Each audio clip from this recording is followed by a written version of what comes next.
Hello again and welcome back.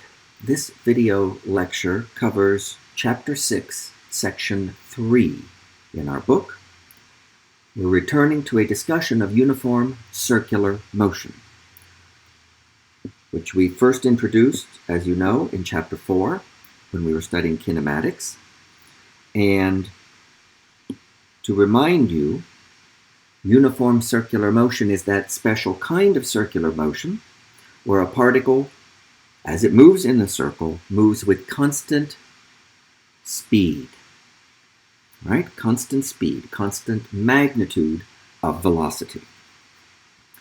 So we studied the kinematics of uniform circular motion in Chapter 4. What's new now in Chapter 6? Why come back to it?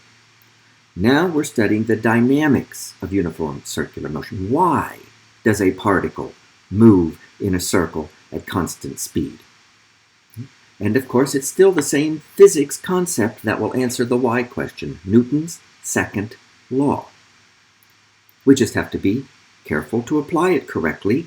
We're going to apply it now to the case of a particle moving in a circle at constant speed. All right, first let's start with a brief review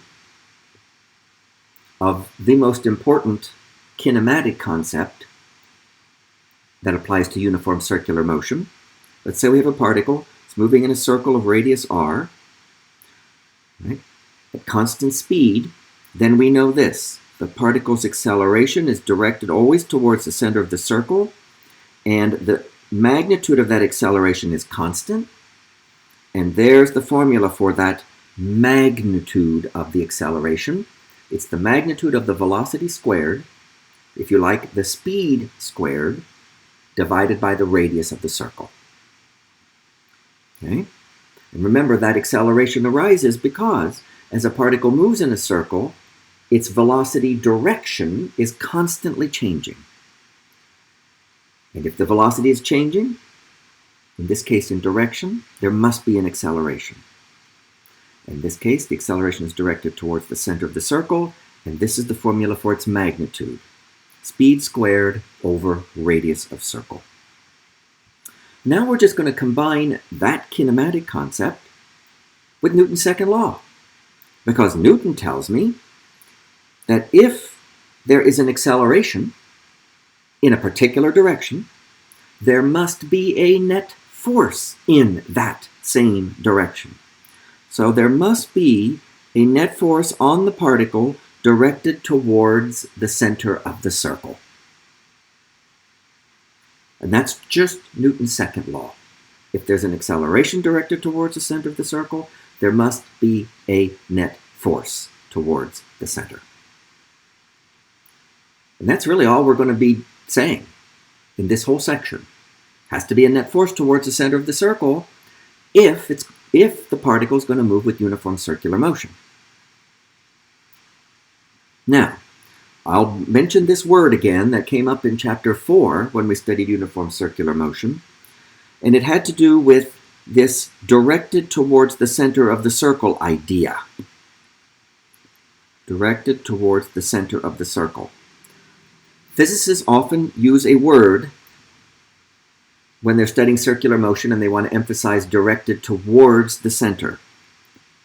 That word is centripetal. And so you will hear physicists talking about centripetal acceleration. They just mean uniform circular motion with the acceleration pointing towards the center.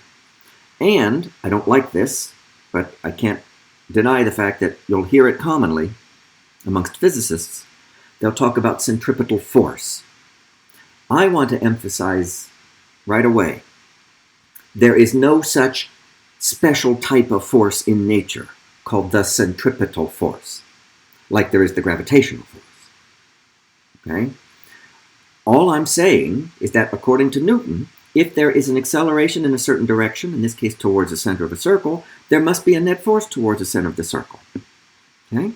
And this net force, as far as we're concerned, will always be a combination of other standard forces that we've already studied, like tension in a string. You can provide the necessary force towards the center of the circle by having an object tied to a string and whirling it around, and there'd be a tension force that would be the force towards the center. Or it can be friction. I'll show you an example of that in a minute.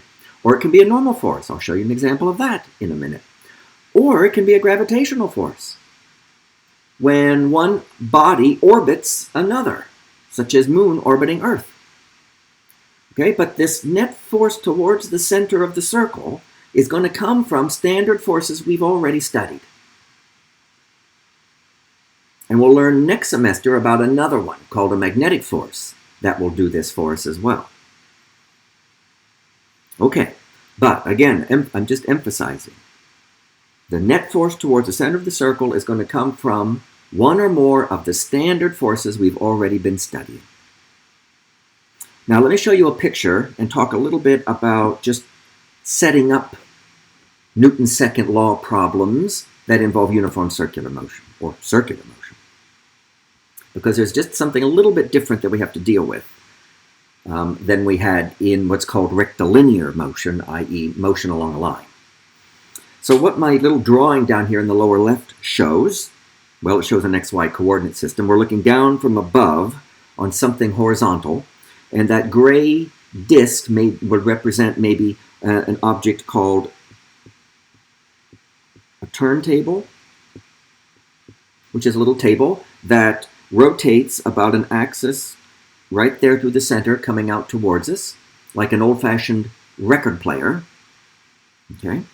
And so this disk represents a turntable that can rotate, okay, either clockwise or counterclockwise, depending upon how it's constructed. And let's say that we have put on that turntable a little object. My drawing shows what it calls a coin. Okay? The coin, the arrow there points towards where the coin is at the moment we took this snapshot. But I'm imagining that this turntable is rotating, let's say it's rotating around counterclockwise as we watch it. And this is just a picture when we took a snapshot flash. And we want to apply Newton's second law to see how this particle, this coin on this turntable, can be moving in a circle. Because it will be moving in a circle, right? It will just be going around a circular path, roughly like that dashed curve I drew as the turntable goes around. So the coin sitting on the turntable is just sitting there. It's just going to go around in a circle, okay, of some radius from there to there, big R. And if we want to apply Newton's second law to understand how we can get that circular motion. Okay, so what I'm showing you, one of the things I'm showing you in this picture is the coordinate system that we're going to use, or part of the coordinate system that we're going to use for circular motion. Our axes, so far we've called our axes things like X and Y. Perfectly standard choice. For circular motion, it's convenient to make a slight change in how we talk about the axes we use to apply Newton's second law. And the axes are called radial and tangential. And I've drawn them here in my little drawing. I've drawn them anchored on the coin and pointing in the direction of the positive axis. So there's a radial axis and a tangential axis. Okay? There's the radial axis right there. And it's anchored on the coin at its current location, and all it does is point towards the center of the circle.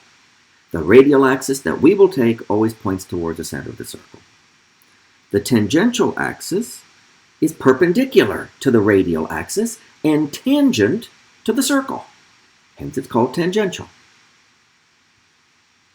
We'll also often have what I call a vertical coordinate, which in this case would be perpendicular to the screen pointing straight up towards us, because that's the vertically upward direction, and that will be handy too sometimes. In fact, let me draw another perspective of this situation, of the coin on the turntable. This is a top-down view of the coin on the rotating turntable. Now let me draw what I'll call a side view. From the side, the turntable, the disc of the turntable looks like that. And I'll draw a dashed line going through the middle and perpendicular to it. And that's called the axis of rotation. That's the axis that the turntable is turning about. Okay? And sitting on that axis, at the moment we took the picture, so to speak, is this coin. There's my representation of the coin. It's just sitting there. I haven't done anything weird to it, like glue it down or anything. I'm just letting it rest on top of the turntable. Okay. All right, I want us to draw a free body diagram for this coin. Now remember, the turntable is rotating counterclockwise as viewed from above. Okay, and the coin is just riding right on the turntable. So the coin is moving in a circle like I showed in the picture on the left. But now I'm looking at it from a side view, and at the moment I took this picture, you have to understand visually, the coin was traveling directly into the screen, directly away from me as the viewer. But now let's draw the free body diagram. All of the forces acting on the coin. Remember, from Newton, if this coin is moving in a circle at constant speed, and that's what we're assuming, therefore it has an acceleration directed towards the center of the circle, therefore it must have a net force towards the center of the circle. There has to be some force on the coin towards the center. And let's be clear where the center is. Okay? Again, in my side view, at this moment, there's the coin. The center of the circle is right over there on the axis of rotation. If you like, to the coin's left from our perspective, right? To the left side of the coin, there's the center of the circle it's moving in. All right, here come the forces. Of course, we always have F grav. In the side view, vertically down would be drawn like so. So there's F grav, vertically down. Okay? You want to try the next part? Maybe you should pause the video and try completing the free body diagram for the coin, and then come back.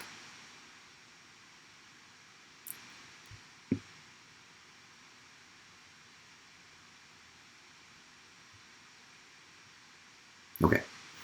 All right.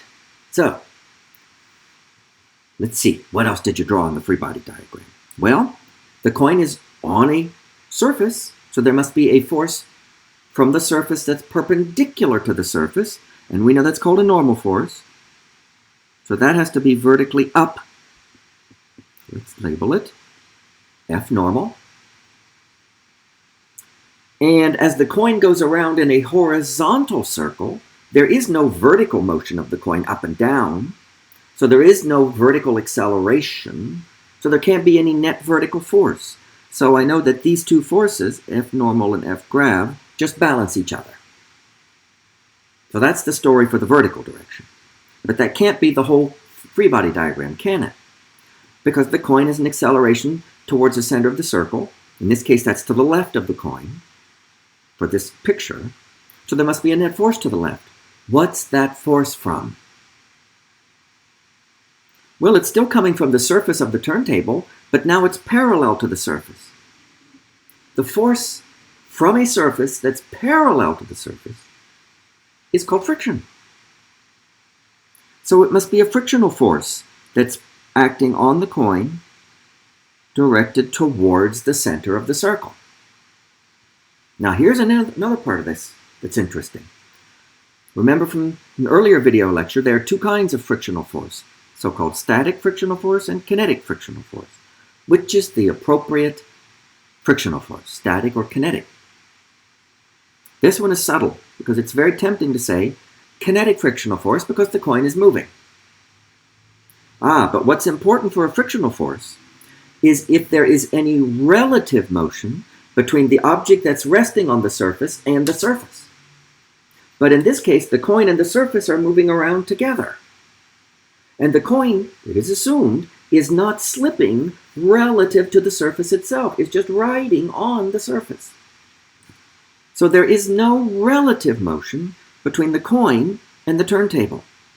So the appropriate label for the frictional force is little f sub s, static frictional force, directed towards the center of the circle. Let me add my axes. I'm going to draw them a little bit over to the side just so I don't get a cluttered picture. The radial direction points towards the center of the circle, As far as the coin is concerned, in this drawing, the center is to the left. That's why I drew the radial arrow to the left. The tangential direction is tangent to the circle. That would be, in this case, into the screen. The tangential direction is into the screen. So I'm not even going to try to draw it. But then there's a vertical direction, whoops, straight up and down. There's radial. Like that. There's a vertical direction. You can label that axis however you want. I guess I would label it in this case Z, since I haven't used Z yet. But that's vertical is the point. So in this case, it's the Z forces that balance, F normal and F grav, or Z forces.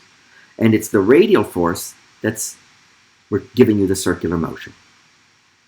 Now, when you actually apply Newton's second law to this scenario, you start, please note, you start right there. You write down Newton's second law by components, and the most important component is the radial component for circular motion. That is the prime coordinate, radial. So here's how I write Newton's second law for the radial axis. A radial equals F net radial over m. Just like I would have said, A sub x equals F net x over m. Now my coordinate is the radial one. The next thing to remember is what we wrote just up above.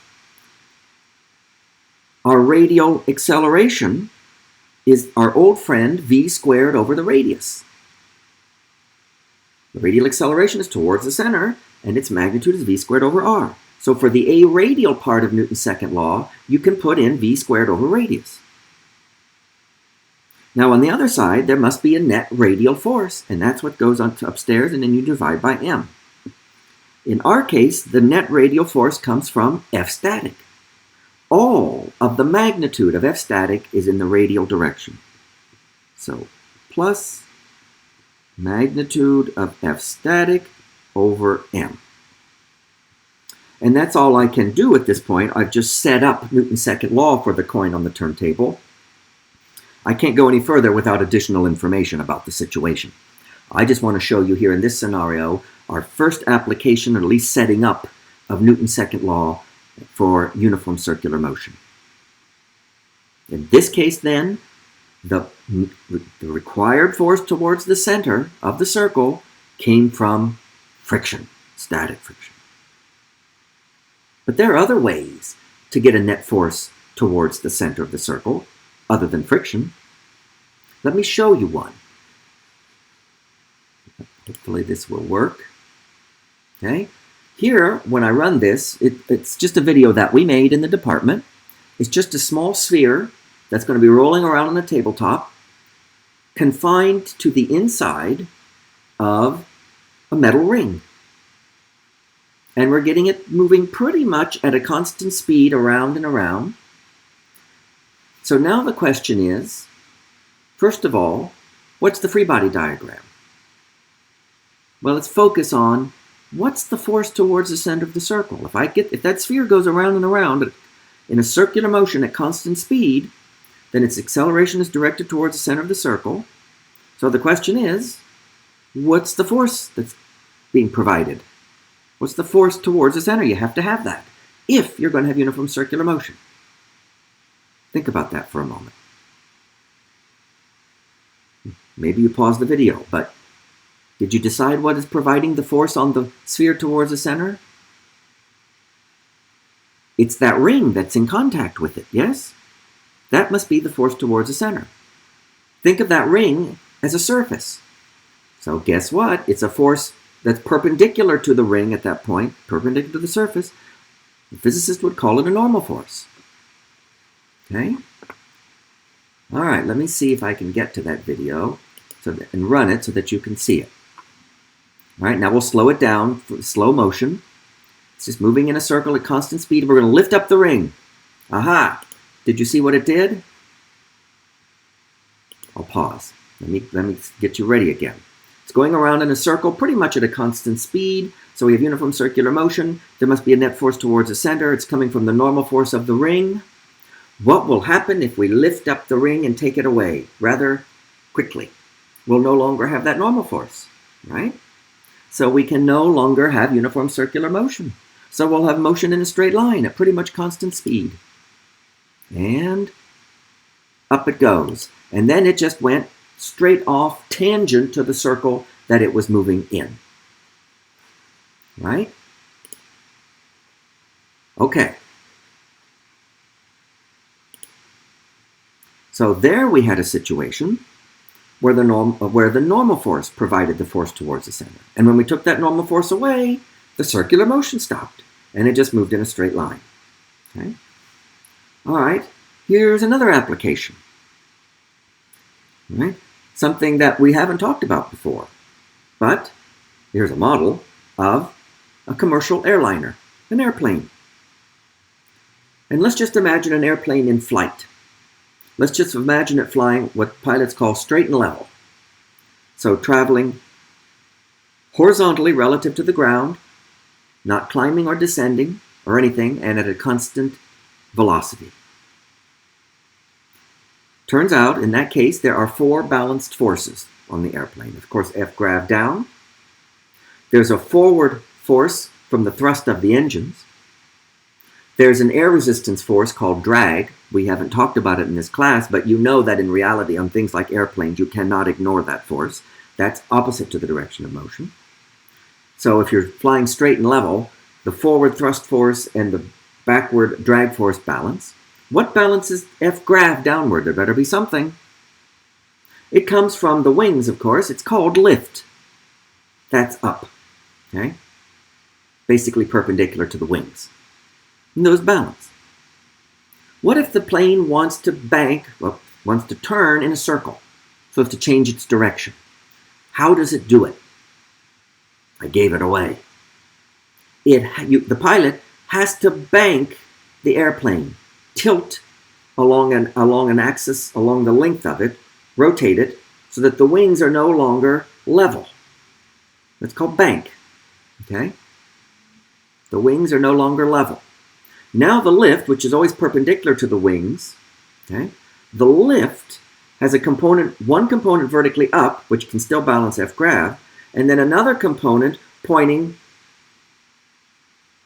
this way, and then that's the way it's going to turn in its circular arc. Okay? So the force towards the center, my point is, in an airplane, comes from a component of the lift force from the wings. So this force towards the center, depending upon what's going on, can come from any of a number of different situations. Here's even another one that I want to show you. This one is one of those giant swing rides in an amusement park. And why isn't this working now? So I've messed this up somehow, haven't I?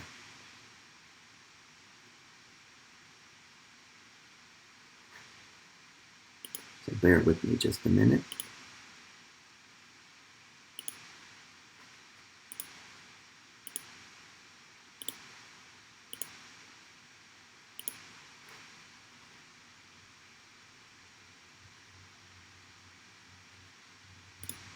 So I'm not sure why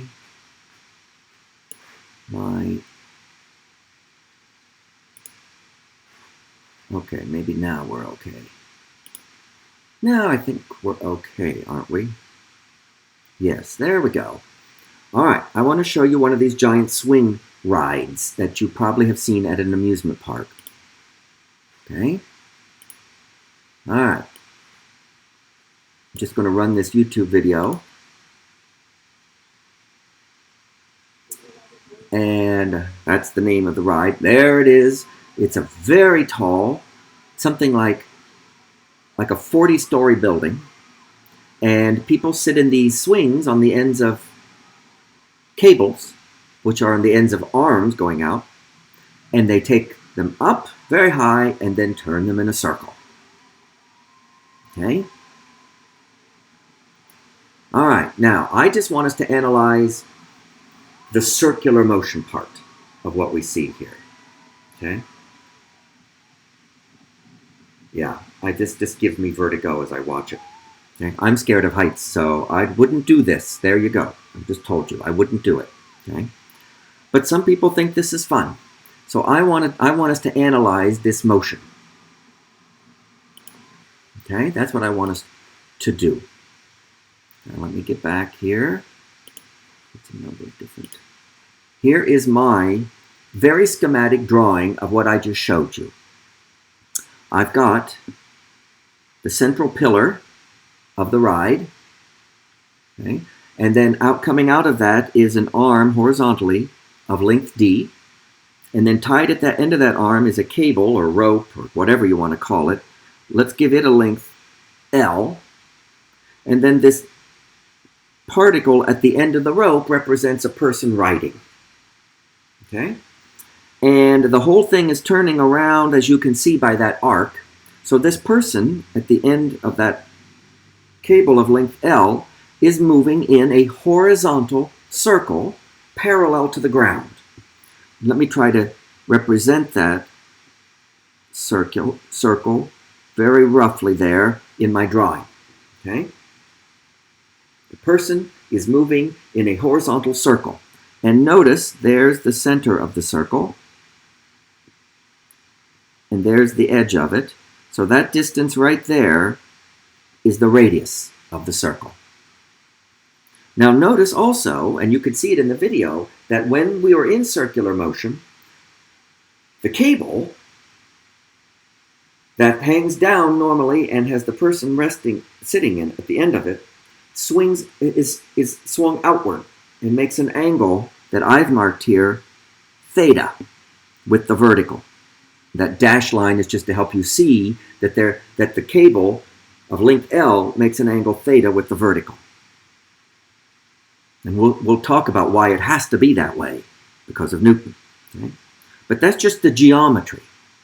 There's that boom arm sticking out of length D, and then there's the cable of length L with the person at the end of that cable, and that cable makes an angle theta to the horizontal, and the person's going around like this in a circle of radius r at a constant speed v.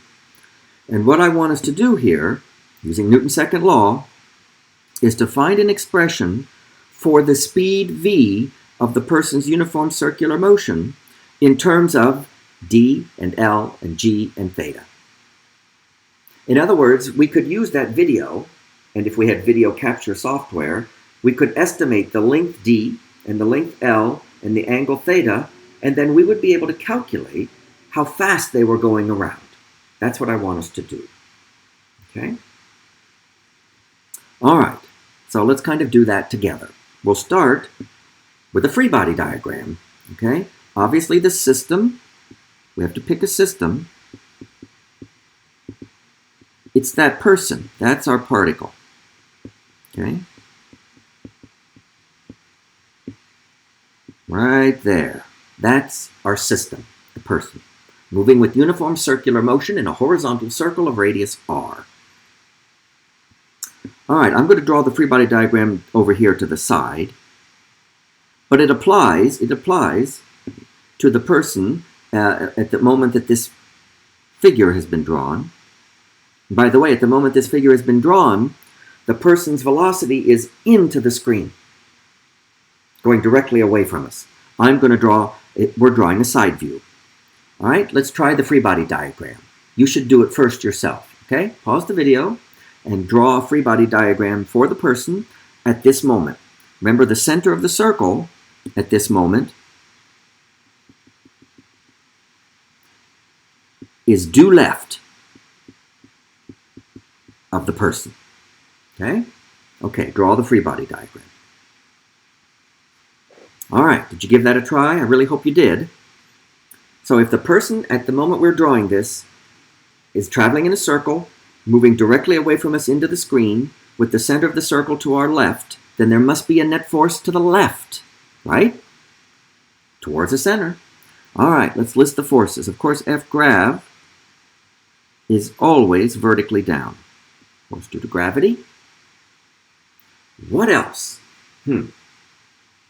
Interesting. Did you say a normal force? Don't feel bad if you did. A lot of people do. But guess what? There isn't a normal force on the person. Now, I'm thinking of the person, if you like, it's the person-chair combo, okay? It's just a blob at the end of that cable. And that blob, that person and chair combo, maybe that wasn't clear for you, that person-chair combo is not resting on any surface. You see what I'm saying? Unlike, say, the coin that I just talked about, which was resting on the surface of a rotating turntable. This blob at the end of this cable is not resting on any surface. That's what I mean when I say there's no normal force. What is the only thing that's actually touching this person-chair blob? It's that cable of length L, right? And what's the name for the force from a taut cable? Tension. And cables can only pull. They can't push. So the tension force from the cable has to be pulling up and to the left. In other words, along the direction of the cable itself. And then we'll label it T arrow. That's it in terms of forces. Yes, I'm ignoring air resistance drag force in this case. That's all I'm talking about. F-grav and tension. Okay? Now, let's get our axes in there. Remember, for circular motion, the most important axis is called the radial axis. You can draw it kind of wherever you want. The key thing, though, is to get the direction. If the person is where we see, and the center of the circle is where we see, then the radial direction is from the person towards the center, which in our case would be to the left. The tangential direction is tangent to the circle. In our case, that'd be into the screen. I'm not even going to try to draw it. It's not important. But then the other important direction, in this case, is vertical, vertically up. I'm going to call that Y. You can call it Z if you want. The point is it's vertically up. There are my axes, okay? Now, if you want, we could also break down our forces into components for these axes. That would be helpful. F-grav is completely vertically downward. But the tension force, notice, has a vertical component and a radial component. Let's sketch them both. Okay? Let's draw the component triangle for the tension. There's the radial component of the tension, and there's the vertical component. And that angle right there is a right angle. Oh, and I also know that this angle up here is the angle theta that the cable makes with the vertical. Okay, it's very important that you see that. How we do that free body diagram? That we chose axes, radial being the most important, then the second most important being vertical, and then how we drew a component triangle for the tension force. Notice now then where the force towards the center is coming from. It's coming from the radial component of the tension, right there. But let's write down Newton's second law in component form, okay? And our two components are radial and vertical, or Y. So I'll start writing them over here. A radial equals F net, comma, radial over M. Let's start with that one. Now for A radial, we have our good old friend V squared over the radius of the circle. So I will go ahead and write that. That's the left side of Newton's second law. On the right side, I need F net radial, and then I divide by M. I just marked, bring it back down, the only radial force in the free body diagram with the little red check mark. It's that radial component of the tension force. So that's what I've got to write down. Now I got to be able to get that component correctly from the component triangle, and notice that component is opposite to the angle theta. So I would take hypotenuse times sine theta, and the hypotenuse means, in this case, the magnitude of the tension force, and it's in the positive direction. So magnitude of tension force times sine of theta. And I have applied Newton's second law for the radial component. And there's nothing more I can say with that right now. Okay? So I'm just going to number that equation, number 1, and say that's going to be useful, but I'm going to need another equation. Where's that other equation going to come from, I wonder?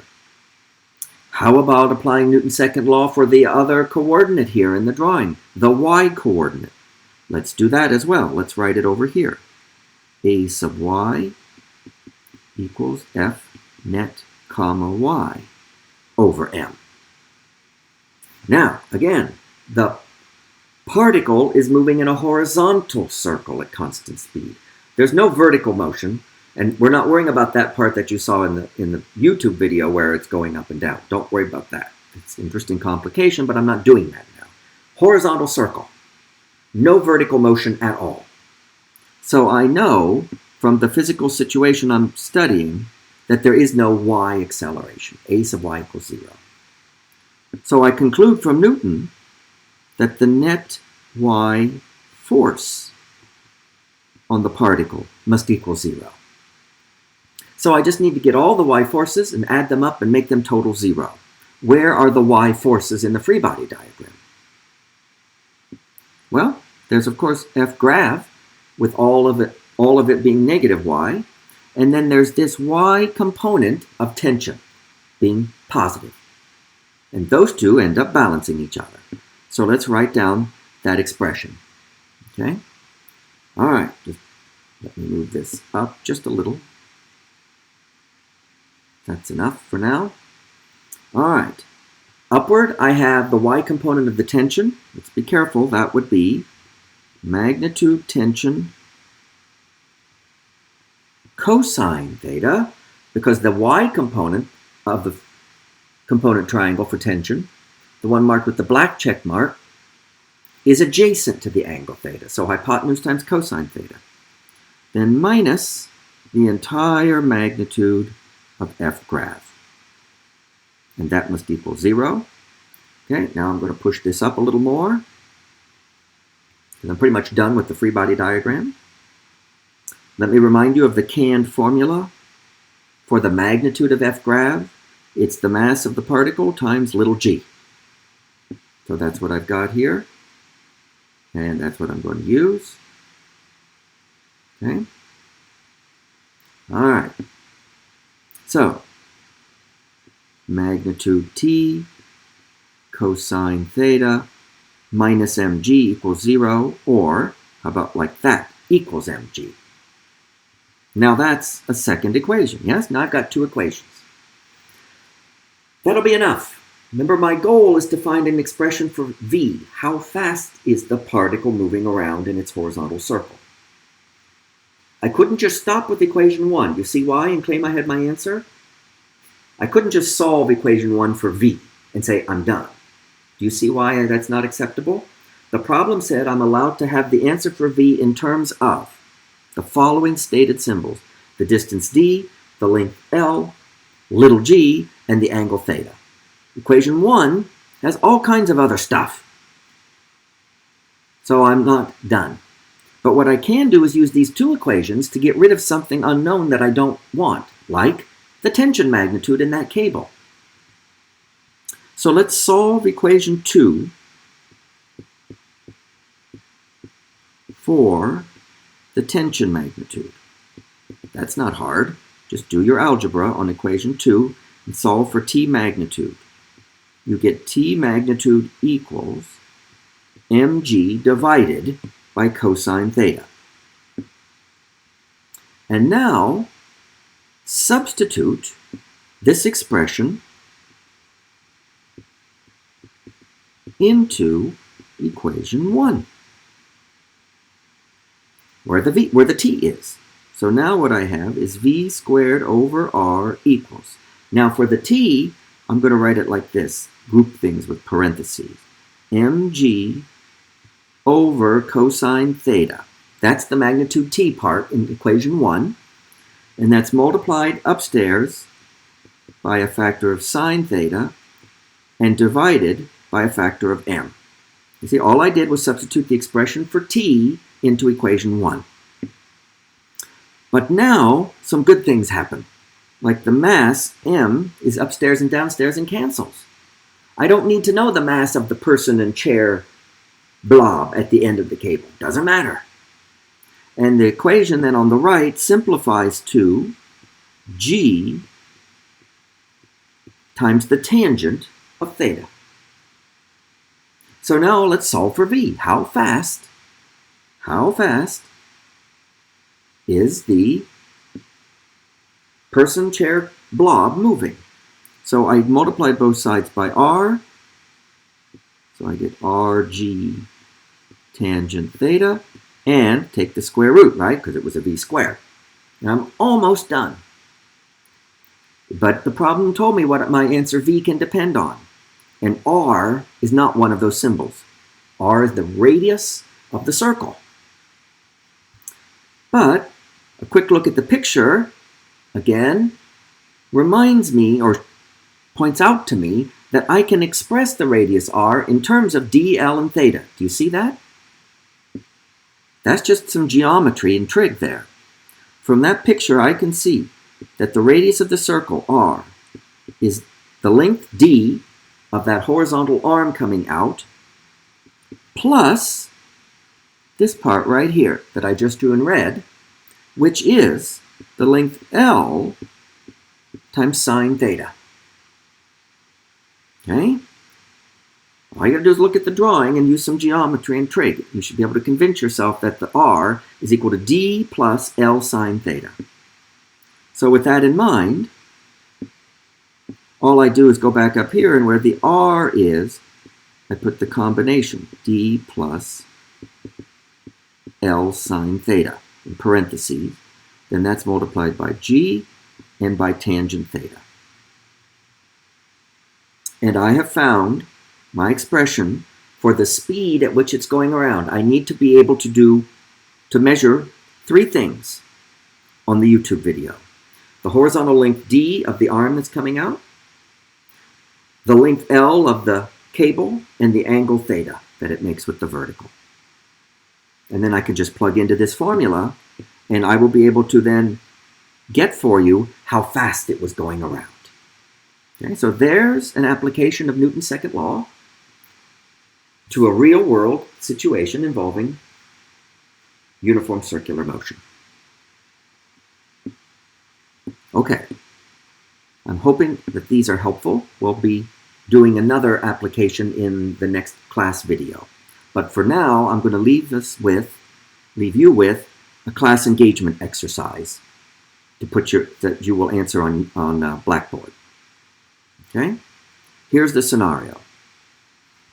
There's a coin, such as in the figure below, there it is, see it, riding without slipping on a horizontal turntable that rotates at a constant rate about an axis through its center. You're looking down from above on the rotating turntable, and we're shown that it's rotating counterclockwise. The coin moves with uniform circular motion, at least for the first parts of this problem. The figure shows a top view of the coin and turntable at an instant in time. Okay, here are the questions to consider. A, which of the 8 labeled arrows in the figure, you can see they're labeled A through H, you can see which way they point, which of the 8 labeled arrows in the figure represents the direction of the velocity of the coin at the instant shown?